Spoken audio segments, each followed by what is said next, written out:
آج ہی یہ جو آیت میں نے پڑھی ہے اس سے متعلق آج ہی کا واقعہ سنا دوں. ایک صاحب امریکہ سے آئے, نوجوان لڑکا تھا, شاید بیان میں بیٹھے ہوئے بھی ہوں آج ملاقات کے لیے. تمیز سے جب آپ آئیں گے نا ملاقات کا ٹائم لے کے, میں ملتا ہوں. بغیر تمیز کے ایسی سر پہ مسلط ہوں گے تو بھائی پھر نہیں, آدمی نہیں برداشت کر پاتا. تو ٹائم دیا تھا, میں نے کہا ٹھیک ہے بیٹھے. تو مجھے خود بہت کچھ سیکھنے کا موقع ملتا ہے. دیکھو میں نے خود بہت کچھ سیکھ لیا محترم سے.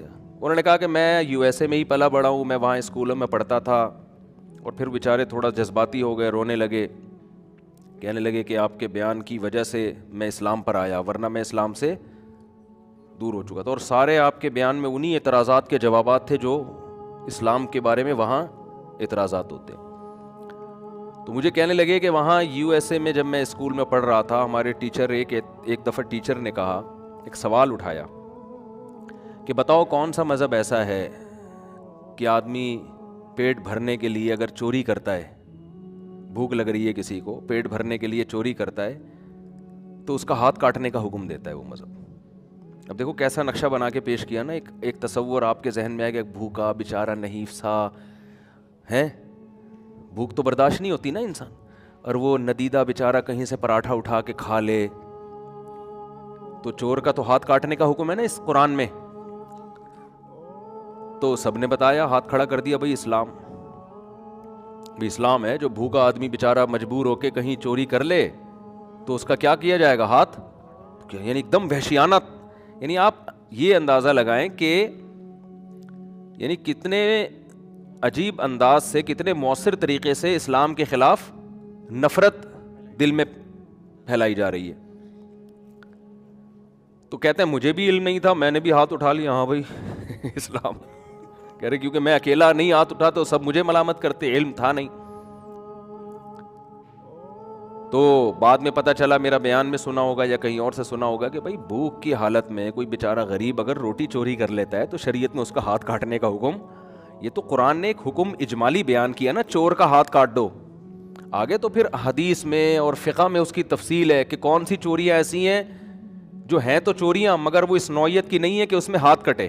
کیونکہ جہاں حدیث میں آتا ہے کہ چور کا ہاتھ کاٹو, وہیں یہ بھی آتا ہے کہ ادرؤوا الحدود ما استطعتم او کما قال صلی اللہ علیہ وسلم, کہ حد جو ہے نا, حد جیسے ہاتھ کاٹنا, 100 کوڑے لگانا, ان میں جتنی تم گنجائش پیدا کر سکتے ہو نا حد کو دور کرنے کی, وہ گنجائش پیدا کرو.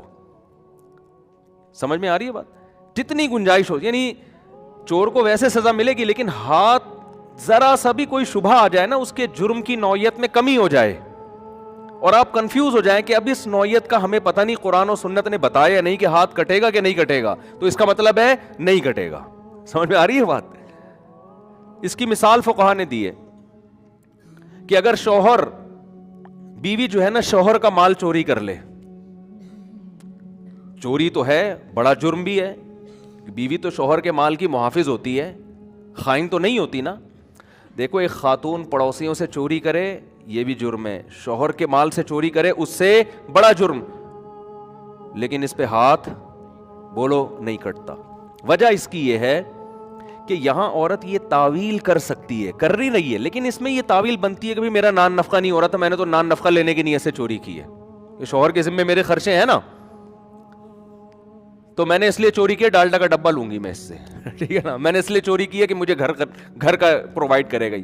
حالانکہ 100% غلط تعویل کر رہی ہے. لیکن فقہا کا اتفاق ہے کہ اتنی معمولی سا بھی شبہ پیدا ہو گیا نا, تو اب عورت کا ہاتھ نہیں کٹے گا, کیونکہ میاں بیوی کا مال ایک دوسرے کے لیے حلال عرف میں سمجھا جاتا ہے, اور آپس میں ان کا اتنا قریبی ریلیشن ہوتا ہے کہ حرص جو ہے نا, یعنی حرص بھی نہیں ہے, حرص کا مطلب محفوظ مال کو چوری کرنا چوری کہلاتا ہے, تو مال محفوظ بھی نہیں ہوتا. اسی طرح شوہر اگر بیوی کا مال چوری کر لے, گناہ ہے بہت سخت, ہاتھ نہیں کٹے گا اس پہ. سمجھ رہے ہیں بات کو؟ اور بہت ساری فقہ میں اس کی مثالیں ہیں.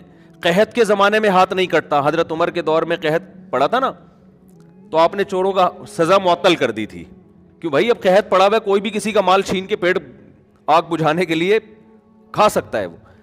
لیکن آپ دیکھیں اسلام کو کتنا غلط طریقے سے ڈیفائن کیا گیا. اسی طرح انہوں نے اور بھی کچھ اعتراضات کیے, تو انہوں نے بتایا کہ پھر بیان سنتا تھا تو اس کے جوابات مجھے ملتے چلے گئے. وہ ان کا مشہور اعتراض جو حضرت عائشہ سے نکاح کے بارے میں, کہ اتنی بڑی عمر میں اتنی کم عمر سے نکاح کیا. حالانکہ یہ تو رسول اللہ صلی اللہ علیہ وسلم کا کمال ہے کہ ایج کے اتنے ڈفرینس کے ساتھ بھی ایسی کامیاب ازدواجی زندگی گزار کے دکھائی ہے. اور امی عائشہ آپ سے بے پناہ محبت کرتی تھیں, اور اتنی غربت میں. کمال کی بات یہ ہے, آج اگر برابری کی شادی ہو اور بندہ غریب ہو جائے تو کامیاب شادی بھی کیا ہو جاتی ہے؟ ناکام. ادھر ایج کا اتنا فرق اور گھر میں فاقے چل رہے ہیں, اور نبی صلی اللہ علیہ وسلم امی زوجہ کو طلاق کا اختیار بھی دے رہے ہیں, اور طلاق اس معاشرے میں بری بھی نہیں سمجھی جاتی. ان کو پتہ ہے طلاق کے بعد درجنوں رشتے مل سکتے ہیں مجھے, اس کے باوجود وہ کہہ رہی ہیں کہ افیکا اشاورو, آپ کے بارے میں کون مشورہ کرے گا کہ طلاق لینے کی لینی, یعنی رہنا ہی آپ کے ساتھ, یہ دو رائے ہو نہیں سکتی. تو یہ تو پیغمبر کا کمال ہے, نبوت کے کامل ہونے کی دلیل ہے. اس پہ تو گوروں کو چاہیے تھا, کہتے یار یہ ہمارے اندر صلاحیت نہیں ہے, نہ میرے اندر یہ صلاحیت ہے نہ آپ کے اندر یہ صلاحیت ہے.